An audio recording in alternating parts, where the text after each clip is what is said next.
আমার স্ত্রীর গ্রামে ফিরে যাওয়ার পর আমি একা হয়ে গিয়েছিলাম। আমারও কিছু প্রয়োজন ছিল যা আমি পূরণ করতে চাইছিলাম। আমার ফ্ল্যাটের নিচের তলায় একজন ভাবি থাকতেন। আমি প্রায়ই তার সাথে হাসিঠাট্টা করতাম। একদিন আমার স্বাস্থ্য খারাপ হয়ে গেল এবং আমি কাজে যাইনি। আমি ভাবলাম ভাবির কাছে গিয়ে সময় কাটাব, তার সাথে কথা বললে একাকিত্বও লাগবে না এবং বাড়ির কথাও মনে পড়বে না। আমি তার বাড়িতে গেলাম, ভাবি চা বানাতে লাগলেন এবং যখন তিনি চায়ের কাপ দিতে ঝুঁকলেন, তখন তার পল্লু খুলে গেল এবং তার উর্বর অংশের বেশিরভাগ আমার চোখের সামনে চলে এল। আমি নিয়ন্ত্রণ হারিয়ে ফেললাম এবং এরপর যা ঘটল তা আমি কল্পনাও করতে পারিনি।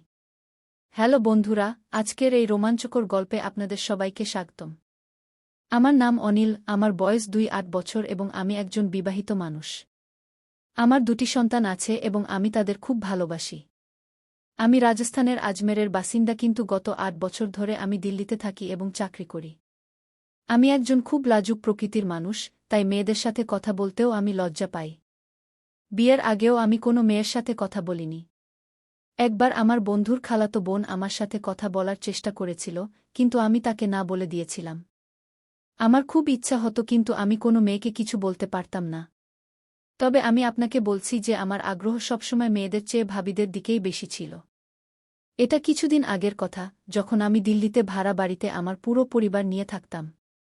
শুরুতে আমাদের বাড়ির অবস্থা বেশ ভালো ছিল, কারণ আমি ভালো অর্থ উপার্জন করতাম। কিন্তু ধীরে ধীরে আমাদের বাড়ির অবস্থা খারাপ হতে লাগল। আসলে ঘটনা হলো, আমার মায়ের স্বাস্থ্য খুব খারাপ হয়ে গিয়েছিল। আমার মা গ্রামেই থাকতেন এবং যখন তার স্বাস্থ্য আরও খারাপ হল, তখন আমাকে আমার পুরো পরিবার নিয়ে গ্রামে ফিরে যেতে হয়েছিল। আমরা কিছুদিন গ্রামে থাকলাম এবং মায়ের সেবা করলাম। যখন মায়ের স্বাস্থ্যে উন্নতি হতে লাগল, তখন আমি আমার পুরো পরিবারকে রেখে দিল্লিতে ফিরে এলাম। কিন্তু এবার আমি একাই এসেছিলাম। আমি আমার স্ত্রী এবং সন্তানদের সাথে আনিনি। স্ত্রীর অনুপস্থিতির কারণে আমার কিছু প্রয়োজন অসম্পূর্ণ থেকে যেত। এখন আমি ভাবতাম, যদি কেউ আমার এই প্রয়োজন পূরণ করতে পারত। কিন্তু আমি এত লাজুক ছিলাম যে কারো সাথে কথা বলতেও খুব লজ্জা পেতাম। আমি আপনাকে আমার আরেকটি বিশেষত্ব বলছি, আমার পরিবারের প্রতিটি ভাবির সাথে আমার খুব ভালো সম্পর্ক ছিল।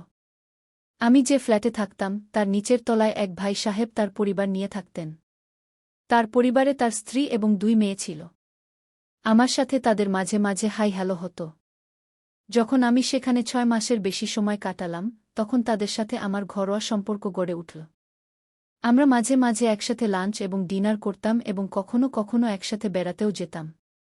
ভাই সাহেব আমার উপর খুব বিশ্বাস করতে শুরু করেছিলেন এবং আমি একজন বিশ্বাসযোগ্য মানুষ, আমি কাউকে ঠকাই না। ভাবি আমার সাথে খুব ভালোভাবে কথা বলতেন এবং আমিও তার সাথে হাসিঠাট্টা করতাম। যখন ভাই সাহেব বাড়িতে থাকতেন না এবং ভাবিকে হাসপাতাল বা বাজারে যেতে হতো, তখন তিনি আমার সাথেই যেতেন। এই সময় আমরা অনেক কথা বলতাম এবং আমি ভাবির স্বভাব খুব পছন্দ করতে শুরু করেছিলাম। ভাবি যখনই বাড়িতে কিছু বিশেষ খাবার বানাতেন, তখন আমার জন্য পাঠাতেন। একবার আমার স্বাস্থ্য খারাপ হওয়ায় আমি কাজে যাইনি। ভাবির ২ মেয়ে স্কুলে চলে গিয়েছিল এবং ভাই সাহেবও অফিসে চলে গিয়েছিলেন। আমি আমার রুমে একা ছিলাম। কিন্তু যখন সবাই চলে গেল, তখন আমি ভাবলাম ভাবির কাছে গিয়ে সময় কাটাব, তার সাথে কিছুক্ষণ কথা বললে আমার মন ভালো হয়ে যাবে এবং বাড়ির কথাও মনে পড়বে না। যখন আমি ভাবির কাছে গেলাম, তখন তিনি রান্নাঘরে কাজ করছিলেন। আমাকে দেখে তিনি বললেন, "কি হয়েছে অনিলজি, আজ আপনি কাজে যাননি?" আমি বললাম, "না ভাবি, আজ একটু স্বাস্থ্য খারাপ এবং বাড়ির খুব মনে পড়ছে। অনেক দিন হয়ে গেছে আমি আমার সন্তানদের দেখিনি এবং আমার স্ত্রী রাধাকেও দেখিনি।" আমি ভাবির সাথে কোনো ধরনের কথা বলতে লজ্জা পেতাম না, তাই আমি তাকে বললাম, "ভাবি, আপনি তো জানেন যে প্রত্যেক মানুষের একটা প্রয়োজন আছে এবং আমার স্ত্রীও অনেক দিন ধরে আমার কাছে নেই। কখনো কখনো মনে হয় উড়ে গিয়ে তার কাছে পৌঁছে যাই।" এত বলেই আমি হাসতে লাগলাম। তিনি বললেন, "আপনি ঠিক বলছেন দেবরজি, আমি বুঝতে পারছি আপনার কী অবস্থা হচ্ছে। আপনি কিছুক্ষণ এখানেই কি বসুন, আমি আপনার জন্য চা বানিয়ে নিয়ে আসি। চা খেলে আপনার একটু ভাল লাগবে কি?" এ কথা বলে ভাবি চা বানাতে লাগলেন। আমি ভাবিকে দেখছিলাম, তিনি খুব স্নেহে আমার জন্য চা বানাচ্ছিলেন। কিছুক্ষণ পর তিনি কিছু নিতে নিচে ঝুঁকলেন, তখন তার পল্লু নিচে পড়ে গেল। সেই দৃশ্য খুবই সুন্দর ছিল, আর তা দেখে আমার স্বাস্থ্য একটু একটু করে ভাল হতে লাগল। তার গৌর শরীরের বেশিরভাগ অংশ বাইরে দেখা যাচ্ছিল। আমার দৃষ্টি এক জায়গায় আটকে গেল। ঠিক তখনই ভাবির নজর আমার উপর পড়ল এবং তিনি বললেন, কি হয়েছে দেবরজি? আমি কিছু বলতে পারলাম না এবং আমার দৃষ্টি নিচে নামিয়ে নিলাম। তখন ভাবি বললেন, দেবরজি, আমার মনে হয় তোমার চায়ের নয়, দুধের বেশি দরকার। দুধ খাবে? আমি বললাম, হ্যাঁ ভাবি, তুমি যা দেবে তাই খাব। তখন ভাবি হালকা করে হাসলেন এবং নিজের কাজে লেগে গেলেন।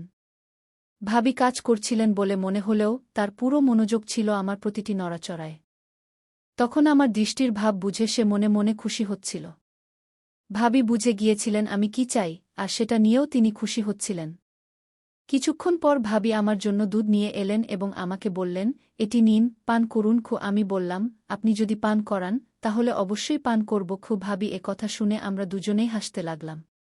ভাবি বললেন, আপনি খুব শয়তানি করছেন। আমি বললাম, আপনি যদি ভালো লাগে তাহলে আমি আরও শয়তানি করতে পারি। আমার অবস্থা খারাপ, আপনি যদি আমার কথা মানেন তাহলে আমার খুব ভালো লাগবে। আমি জানতাম ভাবিও এটাই চান, কিন্তু তিনি দেখানোর জন্য বিরোধিতা করতে লাগলেন। কিছুক্ষণ পর যখন তিনি দুধের গ্লাস তুলতে নিচু হলেন, তখন তার পল্লু আবার পড়ে গেল। এখন আমার অবস্থা আরও খারাপ হয়ে গিয়েছিল। আমি কিছু না ভেবে তাকে কোলে তুলে নিলাম এবং ঘরে নিয়ে গেলাম এবং তাকে পুরো মন দিয়ে ভালোবাসলাম। আমি তাকে ভালোবাসতে অনেক পরিশ্রম করেছিলাম। আমার পরিশ্রম দেখে তিনি বললেন, আরে, আপনার স্ত্রী আপনার থেকে খুব খুশি থাকেন নিশ্চয়। তারপর ভাবি বললেন, তোমার ভাই সাহেব তো আমার দিকে খেয়ালই করেন না। আমি পানিবিহীন মাছের মতো ছটফট করি, আর তার তো আমার দিকে কোনো খেয়ালই নেই।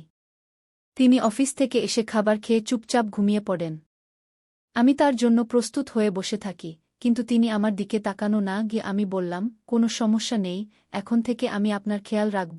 কথা শুনে ভাবি আমার গলায় জড়িয়ে ধরলেন। এখন এই সিলসিলা প্রতিদিন চলতে লাগল। আমি ভাই সাহেবের অফিসে চলে যাওয়ার পর কিছুক্ষণের জন্য ভাবির কাছে যেতাম এবং তার সাথে আনন্দ করতাম। মাঝে মাঝে ভাবির মনে ভয় হতো যে আমি কাউকে কিছু বলে দেব না তো। আমি ভাবিকে বলেছিলাম, আপনি একদম চিন্তা করবেন না, আমি খুব বিশ্বস্ত মানুষ। আমি নারীদের খুব সম্মান করি এবং আপনাকে কখনো ধোঁকা দেব না।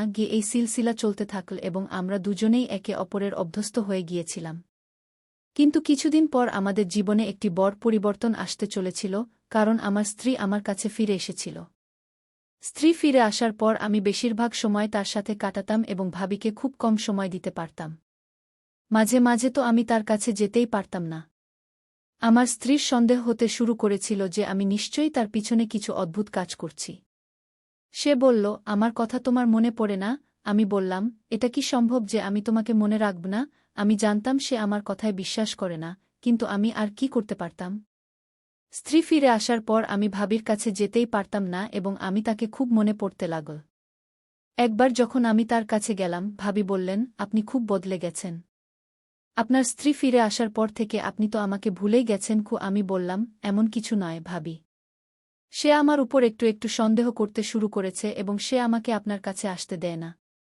তবুও আমি আপনার জন্য সময় বের করে নিই এবং আপনার কাছে চলে আসি। কিছুক্ষণ কথা বলার পর আমরা দুজনেই মিলে গেলাম এবং তারপর আমি কাজে চলে গেলাম। কিছুদিন পর আমার স্ত্রী আমার শার্টে লিপস্টিকের দাগ পেল। এখন তার সন্দেহ নিশ্চয়তায় পরিণত হয়েছিল। সে বলল, আমি আগে থেকেই জানতাম তোমার ওই ডাইনের সাথে সম্পর্ক চলছে। আমি এখনই গিয়ে সব ভাই সাহবকে বলে দেব এবং তোমাদের দুজনের রহস্য ফাঁস করে দেব। আমি বললাম, প্লিজ, তুমি এমন কিছু করো না। আমি এখন আর কখনো তার সাথে কথা বলবো না। সে এত রেগে গেল যে কেঁদে ফেল এবং বলল, আমি গ্রামে তোমার মায়ের সেবা করছিলাম, তোমার বাচ্চাদের লালন পালন করছিলাম, আর তুমি এখানে আমাকে ধোঁকা দিচ্ছিলে? তোমার লজ্জা করে না? এই প্রযোজনগুলো কি তোমার জন্য এতই গুরুত্বপূর্ণ যে তুমি তোমার স্ত্রীকে ধোঁকা দেবে? আরে, যদি আমি এতদিন তোমার ছাড়া থাকতে পারি, তাহলে তুমি কেন থাকতে পারছিলে না? তুমি আমার কথা একবারও ভাবনি, তোমার বাচ্চাদের কথা একবারও ভাবনি। যদি এখনও তোমার ওই নারীর সাথে এতই ভালোবাসা থাকে, তাহলে তুমি আমাকে বলে দাও, আমি এখনই এই ঘর ছেড়ে চলে যাব এবং তোমার জীবনে আর কখনো ফিরব না। একজন নারী সবকিছু সহ্য করতে পারে, কিন্তু তার স্বামীর ভাগাভাগি সহ্য করতে পারে না। আমিও সহ্য করব না। যদি তোমাকে আমার সাথে থাকতে হয় তাহলে আমারই হয়ে থাকতে হবে। না হলে তুমি আমাকে বলে দাও, আমি গ্রামে চলে যাব এবং সেখানেই থেকে মায়ের সেবা করব। আমি বুঝে গিয়েছিলাম যে আমি আমার কিছু মুহূর্তের প্রয়োজনের জন্য আমার স্ত্রীর মন কষ্ট দিয়েছি। আমি তার কাছে ক্ষমা চাইলাম এবং বললাম, আগে থেকে আর কখনো এমন হবে না। তুমি কোথাও যেও না, আমার সাথে থাকো। তুমি আমার জন্য সব, আমাদের বাচ্চারা আমার জন্য সব। আমি তোমাদের ছাড়া জীবনগু আমি এটা পাব, এরপর থেকে আমি আর কখনো ভাবির কাছে যাইনি। আমি তাকেও সব কথা বলেছি এবং তার কাছেও ক্ষমা চেয়েছি। বন্ধুরা, তোমরা আমার এই গল্পটি কেমন লাগলো অবশ্যই কমেন্টে জানাবে। যদি গল্পটি তোমাদের ভালো লেগে থাকে তাহলে লাইক করবে এবং তোমাদের বন্ধুদের সাথে শেয়ার করবে। এমন আরও রোমাঞ্চকর গল্পের জন্য আমাদের চ্যানেল সাবস্ক্রাইব করবে এবং বেল আইকন টিপতে ভুলবে না, যাতে তোমরা আমাদের কোনো গল্প মিস না কর। বন্ধুরা, পরের গল্পে দেখা হবে। তোমরা নিজের এবং পরিবারের যত্ন নিও। ধন্যবাদ।